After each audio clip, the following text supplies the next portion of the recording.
We've got a number of questions from residents about the regeneration on the High Street, the purchase of St Nicholas Centre and the relocation of the Civic Centre. These are from Christine, Ruth, Rebecca and Shane, who've all submitted questions and would like to understand how all of this is being funded, given the council's financial constraints, and you've just talked quite a lot about that, and what the need is for the Civic Centre to be relocated. And I'm really pleased you've asked these questions, because people say you're talking to us about the fact you've had all these cuts to funding and yet you're spending money. How is that possible? So I'm not going to get nerdy on you, Anita, and start talking about all the different budgets that councils have. When I talk about our general budget, I'm talking about a revenue budget of costs of providing services and the staff that provide those services.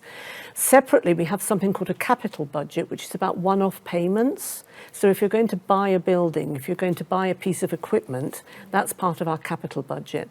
And we can apply for loans for funding in order to cover the costs.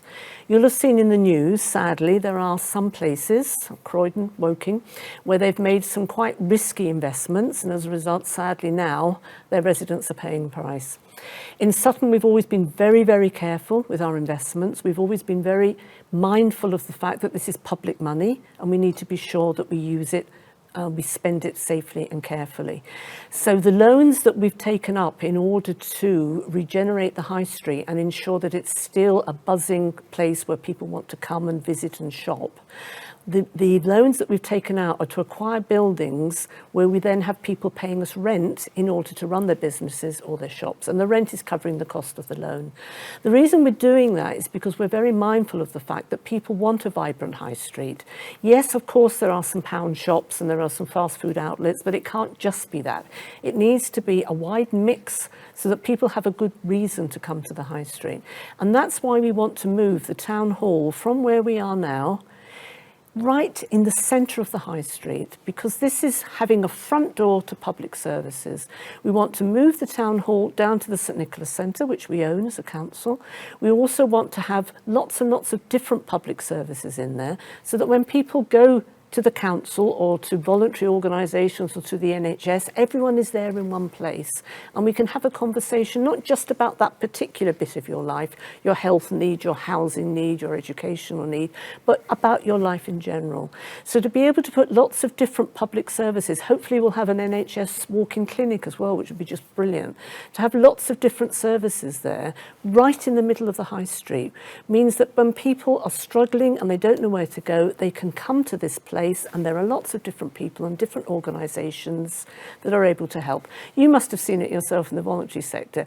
People come to you, and yes, you can help with certain things, but then you have to signpost them somewhere else. Let's put everyone together in one place. We're going to take the library with us, because the library is a really important part of what we do as a council, and Sutton College is going to be moving down to a bespoke building down at the bottom of the High Street in what I call the White Building, and they're absolutely delighted because they're able to design the building as they want it. So we're able to do that because we can take out loans. We've also applied for grants from central government and from the Mayor of London. We've been successful. So that's how we're able to ensure that we have a busy High Street where people want to come. And we're also encouraging people to think about working in the High Street, not just in the shops. There's an organisation, a company called Oru Sutton, which has just opened up. They have 500 workspaces. So if you want to set up a new business, if you need just a desk or you need a small office, you can rent from them until your business gets going.